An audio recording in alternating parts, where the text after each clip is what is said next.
It's like I think there's a wild man in everybody, you know. It's like all I am is a conductor of mayhem. I like to see people... Ozzy Osbourne, known as the Prince of Darkness, has spent 5 decades dominating the heavy metal scene.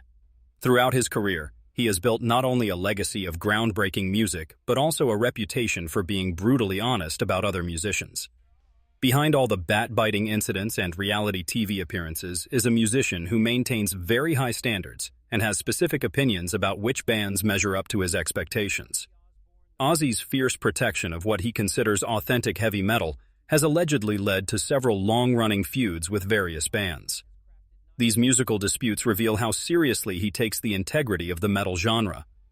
From backstage confrontations to public criticism, these conflicts show a side of Ozzy that goes beyond his wild public persona. The following accounts describe 6 bands that have reportedly earned Ozzy's disapproval over the years. The Limp Bizkit conflict. One of the most talked about conflicts involves Limp Bizkit, the rap-rock band that became hugely popular in the late 1990s. This feud represents a clash between old-school metal purists and the new wave of new metal bands that were gaining popularity at the time. Ozzy allegedly viewed Fred Durst and his band as everything that was wrong with modern heavy music. The tension supposedly reached its peak during Ozzfest 1998, when Limp Bizkit was part of the lineup. According to sources close to Ozzy's team, problems started backstage when the band made excessive demands and displayed attitudes that rubbed the festival's founder the wrong way. People claim to have overheard Ozzy saying harsh things about the band's performance style, questioning whether what they were doing could even be considered real music. The musical differences between Ozzy and Limp Bizkit could not have been more obvious. Ozzy's work, both with Black Sabbath and as a solo artist, emphasized peace, powerful singing, skilled guitar playing, and dark lyrical themes. Limp Bizkit's approach combined rap vocals, heavy sampling, and simplified guitar parts, a style that Ozzy reportedly felt lacked real musicianship and substance. During Limp Bizkit's Ozzfest performance, witnesses claimed that Ozzy watched from the side of the stage with clear disapproval on his face. His wife Sharon, who was always protective of Ozzy's reputation and legacy, allegedly tried to reduce the band's importance in future festival lineups. The situation got worse when Fred Durst supposedly made public comments about Ozzy being past his prime during a radio interview. When Ozzy heard about these remarks, sources say he became furious and made it clear that he had no respect for Durst or his understanding of real metal music. Even years later, when interviewers asked Ozzy about the nu metal era, he allegedly continued to express his disapproval. His comments, while not always naming specific bands, were understood by metal fans to be references to groups like Limp Bizkit. This long-standing feud highlighted the generational and stylistic divide that existed in heavy music during the late 1990s and early 2000s. The Bon Jovi disagreement. During the 1980s, the glam metal explosion created many overnight superstars, but few became as successful as Bon Jovi from New Jersey. While millions of fans around the world loved their stadium-filling anthems, Ozzy allegedly viewed them as representing everything that was wrong with commercial rock music. For Ozzy, this wasn't just about musical style, it was about authenticity and staying true to rock's rebellious roots.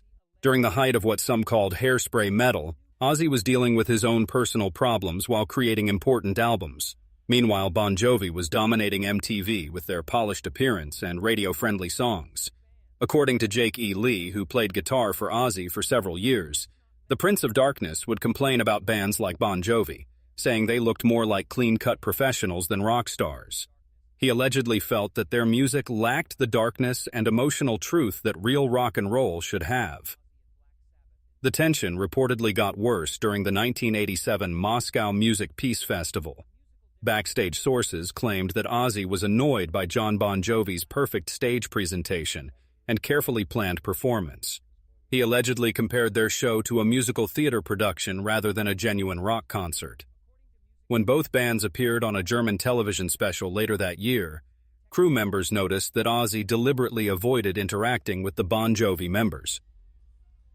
The musical difference between the two acts was significant and represented different philosophies about what rock music should be. While Ozzy came from Black Sabbath's tradition of heavy, doom-laden music that challenged listeners, Bon Jovi created accessible pop metal designed to appeal to the widest possible audience. Producer Max Norman, who worked with both artists at different times, reportedly heard Ozzy express the belief that rock music should challenge its audience rather than simply entertain them. According to Norman, Ozzy saw Bon Jovi's music as being like comfort food, pleasant to consume, but ultimately lacking in nutritional value or lasting impact. The Mötley Crüe situation. Perhaps one of the most ironic alleged feuds in Ozzy's career involves Mötley Crüe, a band whose wild behavior and excessive lifestyle once rivaled his own. What makes this relationship particularly interesting is that both Ozzy and the Crüe shared a legendary 1984 tour that has become famous for its unprecedented level of substance abuse and outrageous behavior. Rather than creating friendship, this tour reportedly created friction between Ozzy and the band. According to Nikki Sixx's autobiography, Ozzy viewed Mötley Crüe's outrageous behavior as calculated and fake, rather than genuine. He allegedly told people that while the band members were pretending to be bad boys, he actually lived that lifestyle naturally. This distinction between authentic darkness and manufactured rebellion supposedly formed the core of Ozzy's resentment toward the group. The famous incident where Ozzy allegedly snorted ants was reportedly not the friendly competition that it was later portrayed as in Mötley Crüe's book, The Dirt. According to some accounts, this was actually Ozzy's way of proving that the band members were not on his level when it came to truly extreme behavior. A tour photographer claimed to have heard Ozzy say that the California-based band thought they had invented wild behavior, but he had been getting banned from entire countries while they were still children.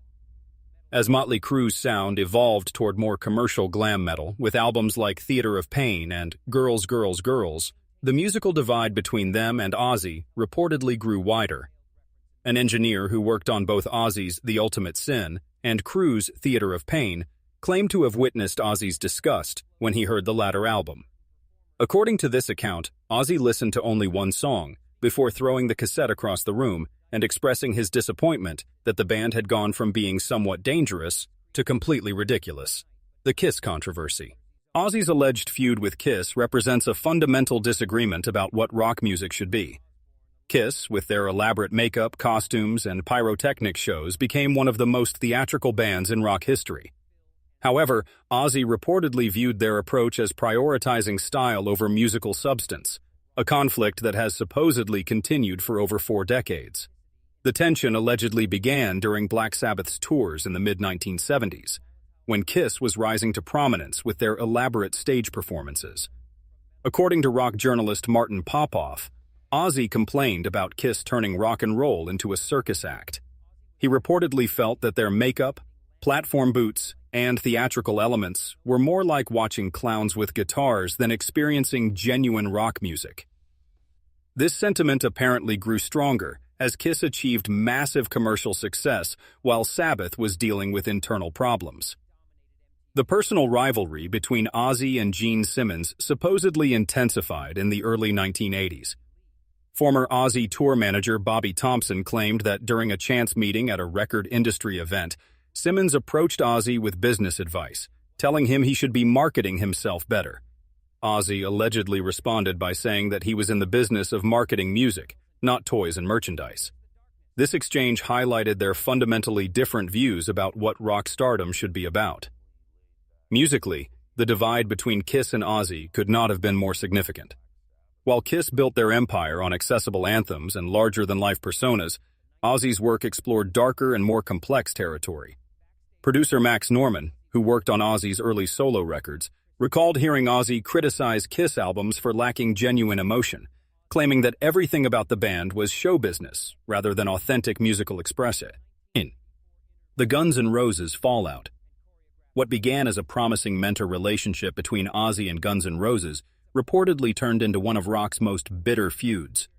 The conflict started when Guns N' Roses was the opening act for Ozzy's 1988 No Rest for the Wicked tour, which should have been a great opportunity for the younger band to learn from an established star.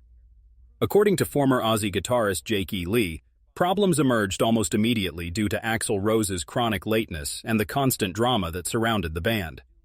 Ozzy allegedly told people that Guns N' Roses wasn't dangerous as they claimed to be. They were just inconvenient and unprofessional.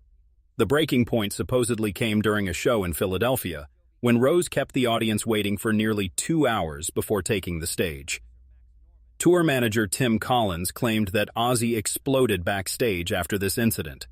He reportedly stormed into Guns N' Roses' dressing room and angrily told them that they had disrespected him, the fans, and rock music itself. According to this account, the band was removed from the tour the following day, ending what could have been a mutually beneficial relationship. As Guns N' Roses became more famous, Ozzy reportedly became increasingly critical of what he saw as their manufactured rebellion. In interviews, he allegedly made comments about bands that start out authentic, but become exactly what they originally claimed to hate once they achieve fame.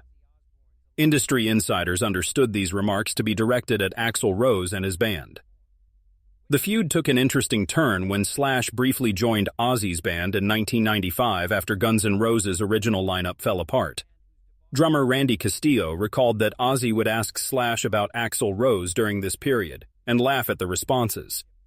Ozzy allegedly compared Rose unfavorably to himself, saying that while people had called him crazy throughout his career, Rose made him look sane by comparison. Even when Guns N' Roses achieved their successful reunion years later, sources claimed that Ozzy remained unimpressed. He allegedly told friends that reunions were for bands that had run out of creative ideas and needed money, contrasting this with his own approach of never stopping work long enough to need a comeback. The Judas Priest rivalry. The most intense and long-lasting feud in Ozzy's career allegedly involves Judas Priest, his fellow British heavy metal pioneers. This rivalry has reportedly been fueled by decades of competition, personal betrayal, and the ongoing battle for heavy metal supremacy. Unlike his conflicts with other bands, this one hits closer to home, because both acts come from the same musical tradition and geographic area. According to rock historian Eddie Trunk, the tension began during Black Sabbath's decline in the late 1970s, which coincided with Judas Priest's rise to prominence. Ozzy reportedly viewed Rob Halford as trying to steal his position as the king of heavy metal. Trunk explained that Ozzy allegedly told people close to him that Judas Priest had waited until he was struggling to try to step over him and claim his throne.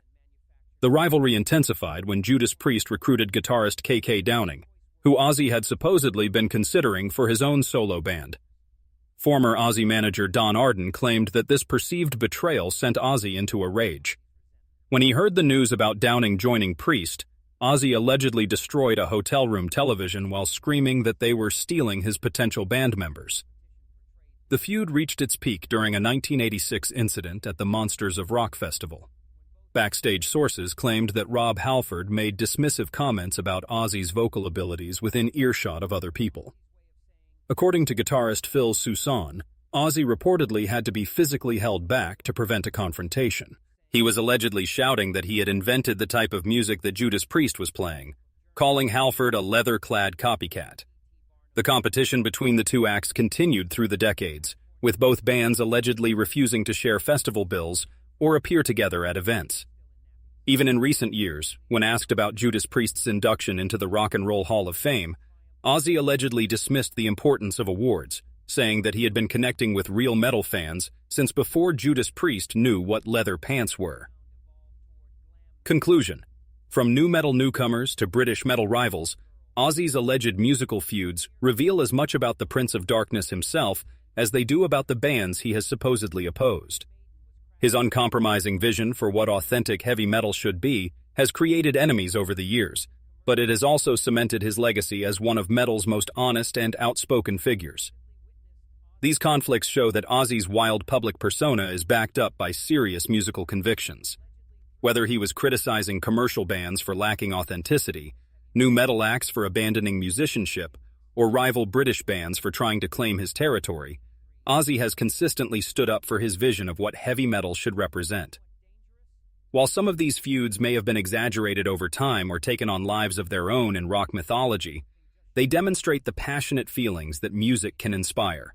For Ozzy Osbourne, heavy metal has never been just entertainment. It has been a way of life that deserves to be protected from those who would water it down or exploit it for commercial gain. His alleged feuds with these 6 bands represent his ongoing battle to preserve the integrity of the genre he helped create.